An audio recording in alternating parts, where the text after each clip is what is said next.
Hello दोस्तों, मेरा नाम है प्रहलाद कुमार। स्वागत करता हूं आपका पीके क्लासेस पिलवाड़ा में। दोस्तों, आज हम सामान्य विज्ञान के अंतर्गत, जनरल साइंस के अंतर्गत आज हम जो टॉपिक लेने वाले हैं वो है आनुवांशिकता। तो आनुवांशिकता के बारे में अपन आज विस्तार पूर्वक अध्ययन करेंगे। क्या होते हैं आनुवांशिक गुण?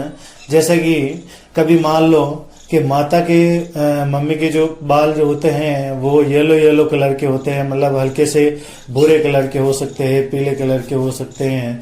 तो हो सकता है कि उसके बच्चे के बाल भी क्या हो कि भूरे रंग के हो ऐसे, या पापा की लंबाई ज्यादा है तो बच्चे की लंबाई भी ज्यादा हो सकती है, कद काठी वैसी ही हो सकती है। मतलब कुछ कुछ लक्षण माता पिता के बच्चों में दिखाई देते हैं, वही क्या होते हैं? आनुवांशिक गुण होते हैं।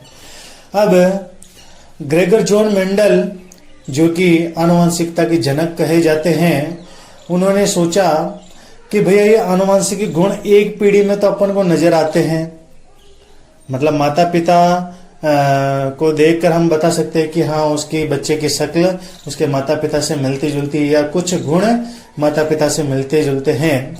ग्रेगर जॉन मेंडल ने कहा कि चलो एक पीढ़ी तक तो ठीक है, एक पीढ़ी तक तो अपन को पता चलता है कि ठीक है कि उसकी बच्चों की शक्ल उसके माता पिता से हल्की बुल्की या छोटे मोटे गुण मिलते हैं।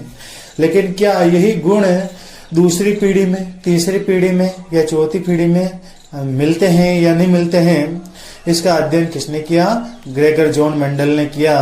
और ग्रेगर जॉन मेंडल ने यह प्रयोग किस पर किया? मटर के पौधे पर किया। मटर के पौधा, कौन सा मटर का पौधा? पायसम सटाइवम नामक मटर के पौधे पर उन्होंने प्रयोग किया। और प्रयोग के साथ ही जो परिणाम उनके सामने आए, उन परिणामों को उन्होंने किस प्रकार से ब्रून सोसाइटी ऑफ नेचुरल हिस्ट्री को समझाया, किस प्रकार से उन्होंने बताया कि लक्षण किस प्रकार से एक पीढ़ी से दूसरी पीढ़ी में स्थानांतरित होते हैं और कितनी पीढ़ी तक स्थानांतरित होते रहते हैं, इसके बारे में उन्होंने बताया। तो इसके बारे में अपन ज्यादा चर्चा न करते हुए इस पार्ट को शुरू करते हैं, क्योंकि इसी के अंतर्गत हम सारी बातों को अच्छे तरीके से समझ लेंगे। तो एक पीढ़ी से दूसरी पीढ़ी में क्या स्थानांतरित होते हैं? गुण होते हैं। ठीक है, कौन से गुण? आनुवांशिक गुण। ठीक है, और ये आनुवांशिक गुण किससे बच्चों में जाते हैं? तो माता पिता से, यानी कि पैतृक पिता माता पिता से जाते हैं। तथा यह गुण किस प्रकार से जा सकते हैं? गुणसूत्रों द्वारा जा सकते हैं, गुणसूत्रों द्वारा हो सकते हैं ना।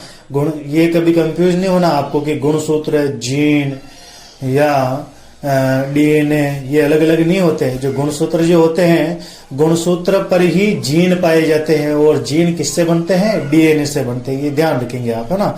शुरू करते हैं। देखिए, पहले आनुवांशिकता की परिभाषा को जान लेते हैं अपन की परिभाषा क्या होती है। देखिए, परिभाषा: गुणों तथा लक्षणों को एक पीढ़ी से दूसरी पीढ़ी में ले जाने का कार्य गुणसूत्रों द्वारा किया जाता है। यानी कि गुणसूत्र क्या कार्य करते हैं? एक पीढ़ी से दूसरी पीढ़ी में गुणों का स्थानांतरण करते हैं, उसे गुणसूत्र कहते हैं।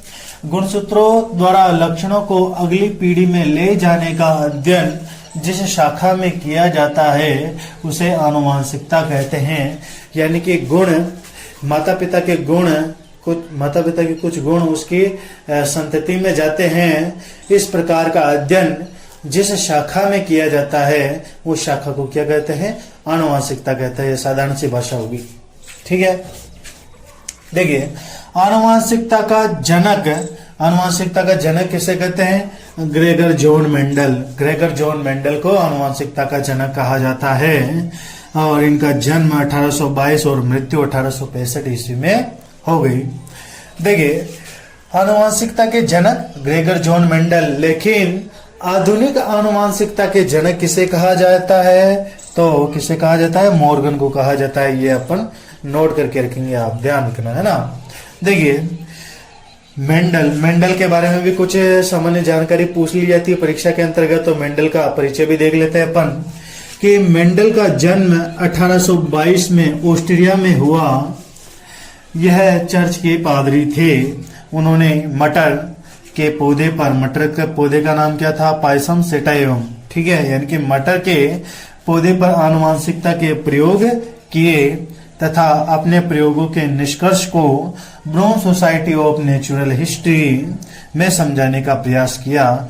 ये क्या है? एक संस्था है जो आनुवंशिकता पर खोज करती है। ठीक है, तो इसी संस्था के अंतर्गत ग्रेगर जॉन मेंडल ने आनुवंशिकता को समझाने का प्रयास किया, लेकिन वह असफल रहे।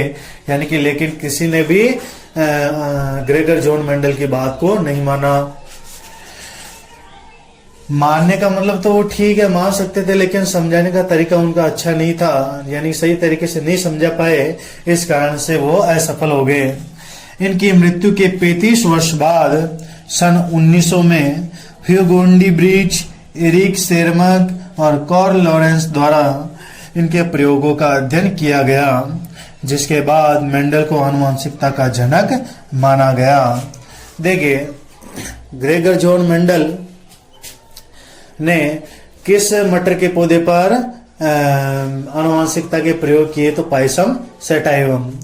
ठीक है, और उन्होंने जो अध्ययन किए, उन अध्ययन के जो परिणाम मिले, उन परिणामों को कौन सी संस्था में बताने के लिए गए थे? तो brown society of natural history में समझाने का प्रयास किया, लेकिन वो असफल हो गए क्योंकि वो सही तरीके से उनको समझा नहीं पाए, उनको संतुष्ट नहीं कर पाए, इस कारण से वह असफल हो गए।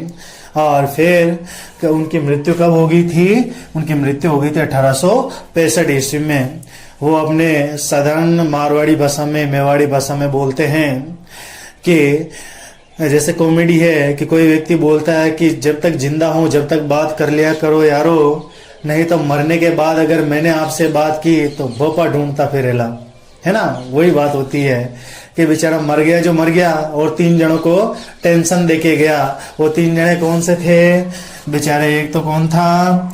एक तो था अपने ह्यूगोंडी ब्रिज, दूसरा एरिक सेरमक और तीसरा कार्ल लॉरेंस। बेचारे इनको परेशानी होगी कि बेचारा वो तो गया जो तो गया, भोपा बन के मेरे पीछे पड़ गया, है ना? भूत बन के मेरे पीछे पड़ गया। ठीक है, तो तीनों ने वापिस क्या किया कि ग्रेगर जॉन मेंडल के जो आनुवंशिकता के जो नियम उन्होंने बताए थे, उन्हीं पर खोज की वापिस, कि उन्होंने बताया, यानी कि ग्रेगर जॉन मेंडल ने जो बताया वो सही है या नहीं है। और तीनों ने वापिस क्या किया?